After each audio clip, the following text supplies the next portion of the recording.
Isang 2.9 magnitude na lindol ang tumama malapit sa La Paz, Agusan del Sur, Pilipinas ngayon noong ika-31 ng Marso, 2026 sa 3:26 lokal na oras, o noong ika-30 ng Marso, 2026 sa 1926 Coordinated Universal Time. Ayon sa ulat ng PHIVOLCS sa website nito, ang lindol ay matatagpuan sa napakababaw na lalim na 2.0 na kilometro sa ibaba ng ibabaw. Sa coordinates latitude 8.22 at longitude 125.6.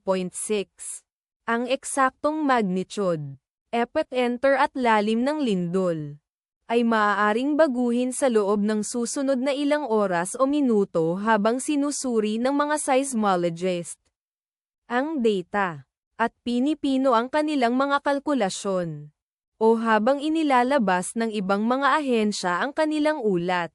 Kabilang sa mga bayan o lungsod na malapit sa sentro ng lindol ang Talacogon, Agusan del Sur, na nasa 33 kilometers, o humigit kumulang 20.5 milya mula sa epicenter.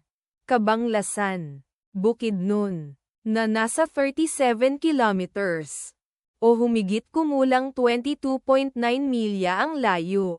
Malaybalay, Bukidnon, na nasa 52 kilometers, o humigit kumulang 32.3 milya ang layo.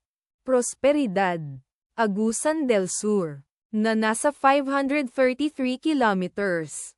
Ang inirerekomendang pagkilos ay maging mapagbantay para sa mga posibleng aftershocks na maaaring mangyari.